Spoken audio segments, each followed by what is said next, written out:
Good morning, सबको सुप्रभात है। एक बार फिर क्यों करना हम परमेश्वर का धन्यवाद करें। एक और सुअवसर, एक और मौका प्रभु के सम्मुख आने का, उसके जन्म से एक बार फिर मिलने का, उसके वचन के द्वारा एक दूसरे से उत्साहित होने का। आपको शायद याद हो, गए हफ्तों में अंदाजन में 3 या 4 हफ्ते पहले ये बांटा था कि हम में बदलाव कैसे आ सकता है। परेशानियां हम में बदलाव ला सकती हैं, लालसाएं हम में बदलाव ला सकती हैं।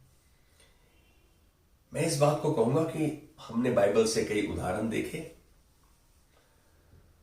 और उदाहरण हम कहेंगे अच्छा काम करते हैं, लेकिन आज उसी आधार को लेते हुए हम वचन के आगे चलेंगे। क्यों करना, इससे पहले कि हम वचन बांटे अपने सरों को झुकाएंगे, अपनी आंखों को बंद करेंगे। प्रभु धन्यवाद देते हैं, आज एक बार फिर हम अपने आप को समर्पित करते हुए तेरे हाथों में देते हैं। पवित्र आत्मा, तेरा धन्यवाद, तूने हमारा नियंत्रण लिया है और आज होने दे प्रभु तेरा वचन तेरे दास के मुख के द्वारा इस्तेमाल होता हुआ प्रभु जन के हृदय में जाए, ताकि जो बदलाव तू करना चाहता है वो बदलाव तेरी महिमा के तहत, तेरे नाम यीशु नाम के तहत सफल और संपन्न हो। धन्यवाद देते हैं प्रभु कि तेरा वचन खाली नहीं जाता, ना ही खाली जाएगा, वो अपना कार्य करने के बाद ही लौटेगा। हम इस प्रवृत्ति में, इस कार्य में तेरी महिमा को देखते हैं यीशु मसीह के नाम में। आमेन, आमेन, आमेन। आज का वचन जो मैं बांटने जा रहा हूं वो है सच्चाई द्वारा रूपांतरण, ट्रांसफॉर्मेशन बाय ट्रूथ। सच्चाई क्या है? प्रभु का वचन ही केवल सत्य है। आप इस बात से सहमत हैं? हम सब इस बात से सहमत हैं। जो हम सोचते हैं, हम कहते हैं, हम समझते हैं कि हम ठीक हैं, लेकिन हम यदि उसकी तुलना वचन के साथ, वचन को सामने लेकर उसके साथ करें तो हमें सच्चाई का मालूम पड़ेगा क्या सच है। परिस्थितियां हमें बहुत कुछ सिखाती हैं, उदाहरण अच्छा काम करते हैं, हमारा वातावरण हम पर प्रभाव डालता है, हमें ढालता है, लेकिन कौन और क्या हमें अंदर से बाहर, ऊपर से नीचे तक सुधार सकता है, बदल सकता है, हमें नया कर सकता है। ऐसी कौन सी चीज है? यदि हम यूहन्ना रचित सुसमाचार में पहले अध्याय में 1 से 3 आयत में देखें तो ये बात हमें साफ करती है, क्योंकि वही हमारा सृष्टि करता है। मेरी बात को जानते हैं? वही हमारा सृष्टि करता है, हमारी सृष्टि को वही जानता है, उसी के द्वारा हम रचे गए हैं। वही हमें संपूर्ण रूप से बदल सकता है। आप जानते हैं, कुम्हार को देखो, कुम्हार यदि मट्टी के जो गूंदी हुई मट्टी है उसको चाक पर लेकर जब बर्तन बनाता है तो कई बार बर्तन बिगड़ जाता है, लेकिन वो कुम्हार उसी मिट्टी को लेकर दोबारा गूंद कर फिर चाक पर चढ़ाता है और उसी का नया बर्तन बनाता है। तो वो हमारा परमेश्वर, हम यदि मट्टी है तो वो हमारा कुम्हार है। वो हमें सही कर सकता है, सुधार सकता है, बदलाव ला सकता है। वो कब? जब हम अपने आप को उसके हाथों में देते हैं। वही हमें संपूर्ण रूप से बदल सकता है। उसी के पास है वो सब सामर्थ। क्या हम इस बात से सहमत हैं? सहमत है तो हम आमेन बोले।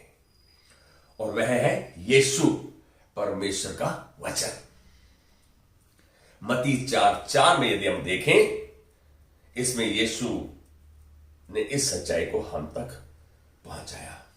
मसीह यीशु ने इस सच्चाई को हम तक पहुंचाया कि मनुष्य केवल रोटी ही से नहीं, परंतु हर एक वचन जो परमेश्वर से मुख से निकलता है उसके द्वारा जीवित रहेगा। हम जो खाना खाते हैं ना, उसके द्वारा नहीं, परमेश्वर के वचन के द्वारा जीवित रहेंगे। इसका मतलब परमेश्वर का वचन जीवनदायी है। प्रेरितों का काम 20वां अध्याय और 32वीं आयत पर यदि हम देखते हैं, वचन तुम्हारी उन्नति कर सकता है। क्या कर सकता है? तुम्हें बढ़ा सकता है और तुम्हें वह बना सकता है जो वह तुम्हें बनाना चाहता है। कब? जब हम अपने आप को उसके हाथ में देते हैं। मट्टी जैसे कुम्हार के हाथ में अपने आप को समर्पित कर देती है। वो नहीं कहती अरे क्यों गूंद रहा है, क्यों दबाव डाल रहा है, लेकिन वो अपने आप को संपूर्ण रूप से तुम्हारे हाथ में दे देती है। हम भी यदि ऐसा चाहते हैं तो हमें भी अपने आप को समर्पित करना होगा। आत्मिक उन्नति वह विधि है, वह तरीका है, वह प्रोसेस है जिससे झूठ को सच से बदला जा सकता है। झूठ को सच से बदला जा सकता है। That's the spiritual growth. हम कभी कभी बोल देते हैं हमारा स्पिरिचुअल ग्रोथ नहीं हो रहा। क्या हम अपने जीवन में जो झूठ को कार्य करने दे रहे हैं उसको सच से बदल रहे हैं? प्रभु के वचन को अपने अंदर डाल रहे हैं और प्रभु का वचन ही केवल सच्चाई है, उसको जान रहे हैं, समझ रहे हैं, क्या हम मान रहे हैं उसको? सच्चाई तो यह है हम कितना वचन को मानते हैं। परमेश्वर का आत्मा वचन के द्वारा हमें परमेश्वर के पुत्र की तरह बनाता जाता है। परमेश्वर का आत्मा हमें परमेश्वर के पुत्र की तरह बनाता जाता है। आप जानते हैं यीशु की तरह बनने के लिए हमें अपने जीवनों को वचन से भरना होगा। हम अपने जीवन को वचन से भर लें।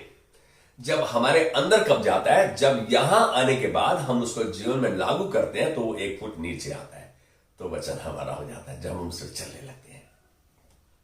Spiritual growth is the process of replacing lies with truth. आप समझ रहे हैं इस बात को? जानते हो यूहन्ना 17:7 में यीशु ने प्रार्थना की। क्या प्रार्थना की? सत्य के द्वारा इन्हें पवित्र कर, तेरा वचन ही सत्य है। पिता से प्रार्थना करना था, सत्य के द्वारा इन्हें पवित्र कर। इन्हें को वो चेले थे, इन्हें पवित्र कर ताकि परमेश्वर का जन सिद्ध बने और हर एक भले काम के लिए तत्पर हो जाए। आप और हम उसके भले कामों के लिए रचे गए हैं जो उसने पहले से हमारे लिए तैयार कर रखा है, लेकिन हम इस बात को जानते ही नहीं। परमेश्वर की आत्मा को कार्य करने दें। वचन जब अंदर जाएगा, जो आत्मा परमेश्वर का हमारे अंदर उसने उंडेला है, वो कार्य करने के बाद आप चमत्कारी शक्ति को प्रदर्शन में देखेंगे। यूहन्ना 6:63 में यीशु ने अपने मुख से कहा, क्या कहा? उसने स्पष्ट किया इस बात को, जो बातें मैंने तुमसे की हैं वे आत्मा है और वो जीवन भी है। ही नहीं, जीवन भी है। हम इस बात को जाने। It's very important to know that the words he has spoken is the spirit. आत्मा है वो और वो सच्चाई भी है, वो जीवन देता है। वचन सामर्थ्य है। परमेश्वर के वचन के बिना तुम जीवित भी ना होते। मालूम है इस बात को? परमेश्वर के वचन के बिना तुम जीवित भी ना होते। हमें जीवन ही वचन के द्वारा मिला है। आप मालूम है यदि यूहन्ना के पहले अध्याय में 12वीं और 14वीं आयत देखो, जितनों ने उसको ग्रहण किया उसने उन्हें परमेश्वर के संतान होने का अधिकार दिया, बेटा बेटी होने का अधिकार दिया। ग्रहण किया, अपने अंदर लिया, वचन देहधारी हुआ। हमें उसको वचन को ग्रहण करना है। हमें क्या चीज बदलाव ला सकती है? संपूर्ण बदलाव क्या ला सकता है हमें? केवल वचन, केवल वचन। प्रभु का वचन 2-धारी तलवार है। एक तरफ मैं कहता हूं कि ये काटता भी है और मलहम भी लगाता है। 2-धारी तलवार, एक तरफ से उस गंध को काटता है, दूसरी तरफ उसको मलहम लगाता है। प्रभु का वचन एक काम नहीं करता, दोनों काम करता है। यह हमारे विचारों और रवैये को दूर ही से पहचान लेता है, दूर ही से समझ लेता है। मालूम है यीशु मसीह, उसकी आत्मा कह रहा है मैं जो वचन तुमसे बात करता हूं वो आत्मा है, दूर ही से समझ लेता है। इस बात की पुष्टि दाऊद ने भजन संहिता 139 में बहुत स्पष्ट रूप से की। पहली और दूसरी आयत में कहता है तूने मुझे जांच कर जान लिया, मेरा उठना बैठना लेटना चलना फिरना सब जानता है, मेरे विचारों को तो दूर ही से समझ लेता है। अरे दाऊद परमेश्वर की आत्मा के द्वारा चलता था, उसे ये प्रकाशन मिला। आज ये प्रकाशन हमारे पास है। जब वो हमारे विचारों को समझता है तो फिर हम क्यों करना वो करें जो उसको प्रसन्न करता है, जिसके द्वारा हम उसकी नजदीक में बने रहते हैं। तुमने नाशवान नहीं वरन अविनाशी बीज ही के द्वारा नया जन्म पाया है। मालूम है यूहन्ना 1:3 में तुमने अविनाशी, नाशवान नहीं, उस बीज के द्वारा जन्म पाया है ताकि हम उसकी सृष्टि की हुई वस्तुओं में के प्रथम फल हो। प्रथम फल, वो बीज अंकुरित होगा, वो बीज पौधा बनेगा, पेड़ बनेगा और फिर फल लाएगा। इस प्रोसेस में, इस विधि में समय लगता है। परमेश्वर के वचन को कार्य करने दें। मालूम है, कोई भी परेशानी आती है तो उसको संभालने के लिए वचन सामर्थ्य है। परेशानियां, तूफान, परीक्षाएं हमें सिखाती हैं, लेकिन यदि आपके पास वचन है और वचन आपके अंदर कर रहे हैं तो आप किसी भी परेशानी का सामना कर सकते हैं, क्योंकि आप रोजाना बदलते जाते हैं। आप उन चीजों को सहने का, उनका सामना करने के लिए सामर्थ्य आपके पास आ जाती है वचन के द्वारा, उसकी आत्मा के द्वारा। परमेश्वर का वचन आत्मिक पोषण है, स्पिरिचुअल फूड है, आत्मिक पोषण।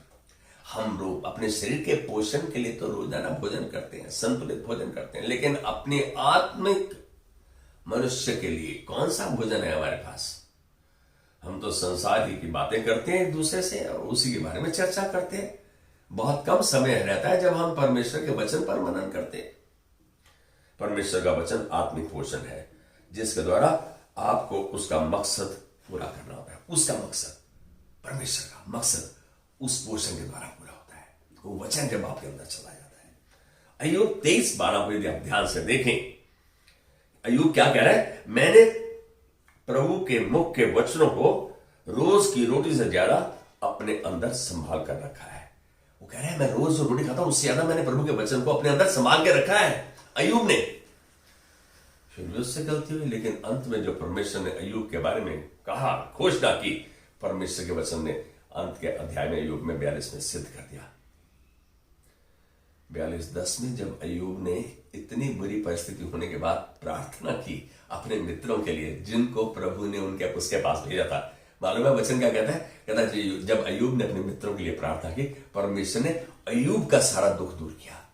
आप कितना किसी के लिए चिंतित हैं, कितना किसी के लिए संवेदनशील है, कितना किसी के लिए प्रार्थना करने को तत्पर है। परमेश्वर ने तो आपको इसी मकसद से रचा है, आपको उसने अपना वचन इसी मकसद से दिया है, अपने लिए नहीं, दूसरों के लिए। यीशु ने मत्ती 4:4 में इसको पक्का किया कि मनुष्य केवल रोटी ही से जीवित नहीं रहेगा, लेकिन परमेश्वर के उस हर वचन से जो परमेश्वर के मुख से निकलता है उसके द्वारा जीवित रहेगा। दाऊद प्रभु के हृदय का व्यक्ति था। कहता है तेरे वचन मुझे कैसे मीठे लगते हैं।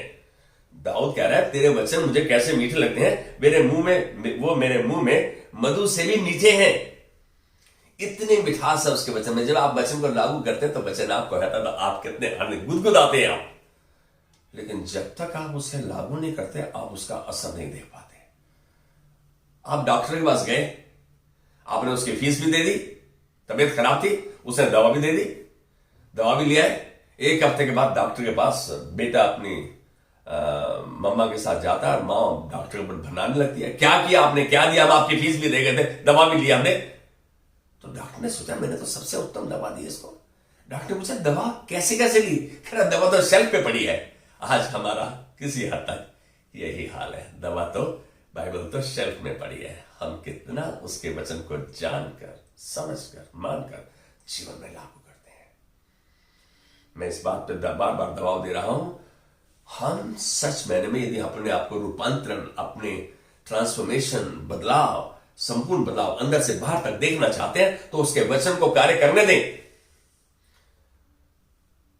मालूम है, वचन को मानना उस भट्ठी से होकर गुजरना है जिसमें से शद्रक, मेशक, अबेदनगो गुजरे। निकल कर क्या निकले? राजा का मन चेंज हो गया, उसका रवैया चेंज हो गया, उसके नियम बदल गए, उनका विश्वास बदल गया। आज वचन हमारे अंदर उस तरह जाना चाहिए। यीशु का स्वस्थ चेला होने के लिए हम चाहते हैं, यीशु का स्वस्थ चेला होने के लिए परमेश्वर के वचन का सेवन आपकी प्राथमिकता होनी चाहिए। यदि आप स्वस्थ चेले बनना चाहते हैं तो प्रभु के वचन का सेवन आपकी प्राथमिकता होनी चाहिए। सच बात तो यही है, हम जितना मर्जी अच्छा गा लें, ऊंचा ऊंचा बोले, हाथ उठाकर, लेकिन यदि प्रभु के वचन का पालन नहीं है तो हम उस सफलता को नहीं देख पाएंगे जिस मकसद से उसने हमें रचा है। इसीलिए यीशु ने अपने चेलों से यूहन्ना 8:31 में कहा, यीशु ने अपने चेलों को यूहन्ना 8:31 में कहा, यदि तुम मेरे वचन में बने रहोगे, यदि तुम मेरे वचन में बने रहोगे तो सचमुच मेरे चेले ठहरोगे। सचमुच मेरे चेले ठहरोगे, बने रहोगे, लगातार वचन पे चलते रहोगे। रोज के जीवन में परमेश्वर के वचन में बने रहने के लिए 3 कार्य आवश्यक हैं। मेरी बात को ध्यान दो ना, हम कैसे इसको कर सकते हैं। 3 कार्य आवश्यक है। क्या है वो? पहला है पवित्र शास्त्र के अधिकार को जानना और मानना।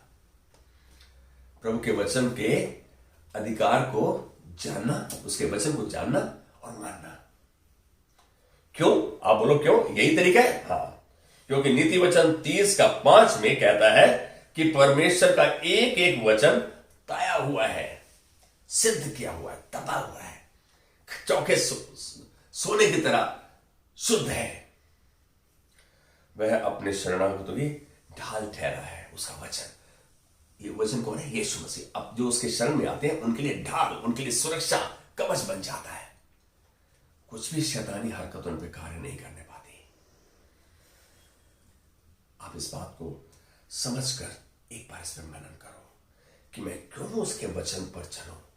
Every word of God is flawless. वचन जो है एकदम ताया हुआ है, बिना किसी त्रुटि के, बिना किसी कमी के है, परफेक्ट है। दूसरा तीमुथियुस 3:16, यदि आप ध्यान से देखो, संपूर्ण पवित्र शास्त्र। यहां पौलुस तीमुथियुस को लिखते हैं कि संपूर्ण पवित्र शास्त्र परमेश्वर की प्रेरणा से रचा गया है। संपूर्ण पवित्र शास्त्र परमेश्वर की प्रेरणा से रचा गया है, उपदेश, समझने, सुधारने और धार्मिकता की शिक्षा के लिए लाभदायक है। मैं इसको यदि अपने शब्दों में कहूं, His word is helpful for direction, instruction, correction and for righteous living. उसका वचन जो है निर्देश देने के लिए, आदेश देने के लिए, हमारे सुधार के लिए, हमारे धर्म जीवन जीने के लिए सामर्थ्य है, सब कुछ है वो। सच्चाई, दूसरी बात है सच्चाई में बने रहना, वचन की सच्चाई में बने रहना। यहां कहूंगा वचन को ग्रहण करना, वचन को रोज पढ़ें और वचन पर चलें। सच्चाई में बने रहने के लिए क्या चाहिए? मैं कहूंगा यहां पर देखें, रोज वचन को पढ़ना कैसे आपके लिए लाभदायक हो सकता है। रोज वचन को पढ़ें, आपको परमेश्वर की आवाज के आप परमेश्वर की आवाज के दायरे में रहेंगे और एक दिन आप उसकी आवाज को सुनने पाएंगे, क्योंकि आप वचन जब बन रहे तो आपकी ट्यूनिंग वचन के अनुसार बनती जाएगी। उचित समय पर आप परमेश्वर की आवाज सुनने पाएंगे। व्यवस्थापन 17:19 में कहता है, और वह उसे अपने पास रखें। उसे क्या है? उसके वचन को अपने पास रखें, अंदर सिलो के रखें। मालूम है, आप यदि ध्यान से देखो तो यहोशू का 1:8 में कहता है कि व्यवस्था की यह पुस्तक, ये वचन तेरे चित्त से उतरने ना पाए। परमेश्वर स्वयं यहोशू से बात कर रहा था, दिन रात इसी में मनन करना। इसका मतलब ये वचन तेरा आधार हो, वचन ही हर चीज समय तेरे सामने हो। जो कुछ करे इसकी चौकसी करते हुए करना। ऐसा करने से तेरे सब काम सफल रहेंगे और तू प्रभावशाली ठहरेगा। उसके बाद भी उसने चेतावनी दी, क्या मैंने तुझको आज्ञा न दी थी कि आप बांध कर दिल हो जा, तेरा मन कच्चा ना हो। जहां जहां तू जाएगा वहां वहां तेरा परमेश्वर यहोवा तेरे संग रहेगा। यदि वचन तेरे साथ है तो परमेश्वर तेरे साथ है। वचन तेरे अंदर नहीं है तो परमेश्वर आपके पास नहीं है। परमेश्वर ने क्या कहा? उसने तो अपनी आत्मा हमारे अंदर उंडेल ली है।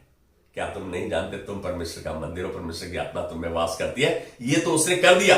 यीशु ने स्वर्गारोहण के बाद, उसकी क्रूसिफिक्शन के बाद, क्रूस पे चढ़ाने के बाद जब वो दोबारा जीवित हुआ तो उसने ये आत्मा उनके लिए भेजी और वो आज चेले हम हैं। ये आत्मा हमारे अंदर है। हम वचन को अपने अंदर जाने ताकि वचन और आत्मा मिलकर चमत्कार को उत्पन्न करते हैं। मालूम है, अब यदि उत्पत्ति में चले जाए तो कहता है जिस समय परमेश्वर ने देखा भूमि बेडौल थी, सारा पानी था और परमेश्वर का आत्मा मंडरा रहा था।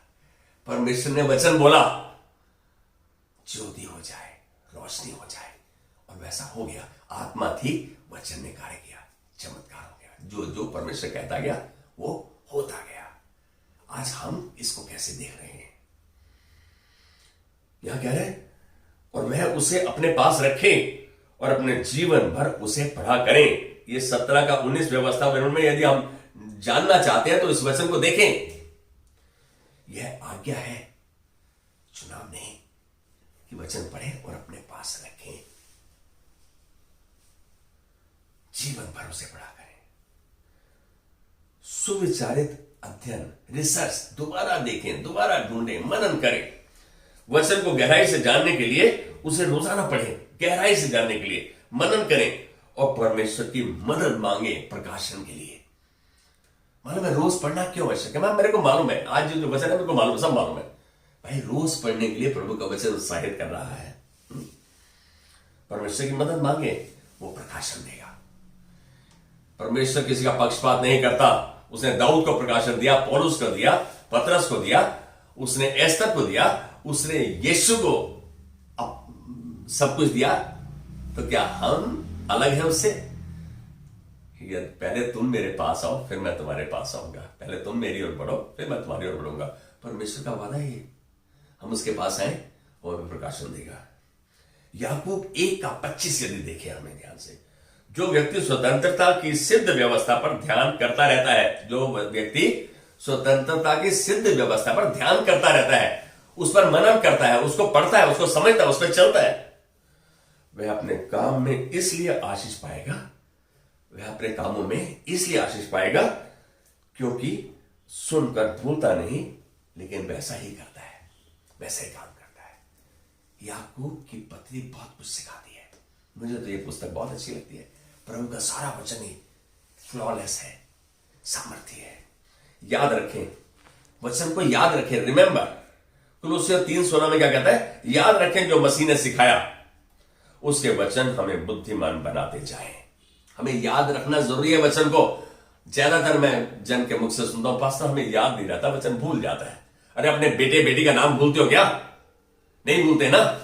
तो वचन को भी उस हिसाब से उतनी बार आपने पढ़ा, सुना, समझा, बार बार बोला, उसको देखा, उस पर लागू किया, उसको, ये भी आपका हो जाएगा। आपके मुख से यही निकलेगा। भजन संहिता 119 का 11 यदि हम देख लें, तेरे वचन मैंने अपने हृदय में सिजो लिए हैं ताकि मैं तेरे विरुद्ध पाप ना करूं। वचन आपको सामर्थ देता है कि आप पाप नहीं करोगे, वही आपको सामर्थ देता है। दाऊद कह रहा है तेरे वचन मैंने अपने अंदर सिजो लिए हैं, अपने अंदर प्रिजर्व कर लिया, अपने अंदर डाल लिए हैं कि मैं तेरे विरुद्ध पाप ना करूं। इन्हें प्रदर्शित करें, रिफ्लेक्ट करें, इनको जीवन में लागू करें, अप्लाई करें। मालूम है यहोशू 1:8 में परमेश्वर ने उसको वचन को लागू करने के लिए कहा। जो कुछ करे इसकी चौकसी करते हुए करना, इसको ध्यान में रखते हुए, ध्यान में रहेगा तो करेगा ना। और भजन संहिता और हम देखेंगे, हमने यूहन्ना का 1:1-3 भी यही कहता है। भजन संहिता 1:1-3 भी यदि हम देखें, वो क्या कहता है? यहां भी हमें निर्देश दे रहा है, क्या ही धन्य है वह पुरुष जो दुष्टों की युक्ति पर नहीं चलता, पापियों के मार्ग में नहीं खड़ा होता, ठट्ठा करने वालों की मंडली में नहीं बैठता। यह हमें निर्देश दिया जा रहा है, हमारे लिए चुनाव नहीं है। कहता है वो कैसा है, और प्रभु की व्यवस्था पर उसे प्रभु की व्यवस्था भाती है, उस पर दिन रात मनन करता है।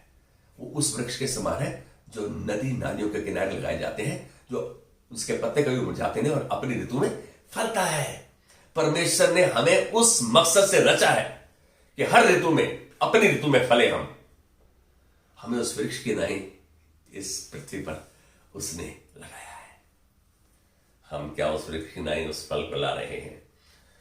पवित्र शास्त्र के सिद्धांतों को जीवन में लागू करें। Apply biblical principle in your life. मत्ती 7:24 को देख लें, यीशु ने कहा, इसलिए जो कोई मेरी ये बातें सुनकर उन्हें मानता है, जो कोई मेरी ये बातें सुनकर इन्हें मानता है, वह उस बुद्धिमान मनुष्य के समान ठहरेगा जिसने अपना घर चट्टान पे बनाया है। मानने पर ज्यादा दबाव दिया गया है। जानना तो हमें पफ अप कर देता है, हमारे दिमाग को बड़ा, हम बहुत कुछ जानते हैं, लेकिन मानना हमें नम्र और दीन कर देता है, हमें परमेश्वर के पुत्र की यीशु की तरह ढालना चाहता है। इसी मकसद से उसने हमें रचा है।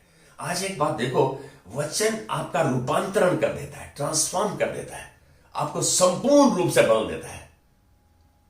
याकूब 1:22 को यदि हम ध्यान से देखें, वचन पर चलने वाले बनो। याकूब ने, मैं फिर बोल रहा हूं, याकूब की पत्री को देखो एक बार, इस वचन को 1:22 को कहता है वचन पर चलने वाले बनो, और केवल सुनने वाले ही नहीं जो अपने आप को धोखा देते हैं। हम बहुत कुछ जानते हैं, अपने दिमाग में हमारे में बहुत कुछ है, लेकिन क्या मानते हैं प्रभु के वचन? जानने से सब कुछ नहीं होता, लेकिन मानने से सब कुछ हो सकता है।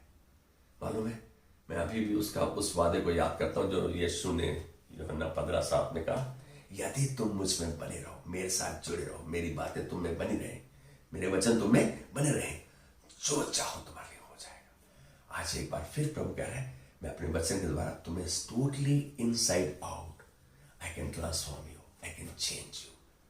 मैं तुम्हारा बदलाव कर सकता हूं। परमेश्वर कह रहे हैं, मैं तुम्हें अपने पुत्र यीशु के नायक बनाने के लिए तुम्हें मैंने अपना वचन दिया है। तो फिर आज मैं एक बात बोलूंगा, nothing, know example can transform us completely, is his word, application of his word. उसके वचन पर को पढ़ना, उसके वचन को समझना, उसके वचन पर चलने की चेष्टा करना, उसके वचन को अपने हृदय में सुनना, यही हमें हमारे संपूर्ण बदलाव का कारण हो सकता है। कैन वी से आमेन? आज हम जानते हैं, तो क्यों करना आज परमेश्वर के सामने एक बार फिर अपने इस कमी घटी को अंगीकार करते हुए कि प्रभु, जो समय हम बिताते हैं वो तो बात कुछ नहीं है। आज हम इस बात को अंगीकार करते हैं कि हम तेरे वचन को उस रीति से अपने अंदर नहीं ले पा रहे, इसीलिए हम उस बदलाव को, तेरा वचन सामर्थ है उतारने के लिए। आज हम अपनी गलती को मानते हुए, पछतावा करते हुए क्षमा मांगते हैं और वादा करते हैं, प्रभु तेरे वचन को पढ़ेंगे, जो तुमने निर्देश दिया उसको समझेंगे, उस पर चलेंगे, उसको दर्शाएंगे, रिफ्लेक्ट करेंगे, मनन करेंगे, ताकि तू प्रकाशन पर प्रकाशन दे और हम उस प्रकाशन में चलते जाए, ताकि हम तेरे उस वादे को अपने जीवन में लागू होता देखें जो यीशु ने हमें किया। यदि तुम मुझ में बने रहो और मेरी बातें तुम में बनी रहे, तो जो चाहो तुम्हारे लिए हो जाएगा। प्रभु, जो तू चाहता है हमें बनाना, तेरी इच्छा हमारे देहों में, हमारे जीवन में, हमारी आत्मा, हमारे संपूर्णता के द्वारा सफल और संपन्न होंगी, क्योंकि हम जानते हैं जैसे हमने समर्पित किया, तुमने नियंत्रण ले लिया। हम इन कार्यों में तेरी महिमा को देखते हैं, इस झुंड को तेरे हाथ में देते हुए आज तेरी उस अलौकिक सामर्थ को ग्रहण करते हैं, इन्हें ब्लेस करते हैं यीशु मसीह के नाम में। Amen. Amen. God bless you. Have a wonderful day and a wonderful week.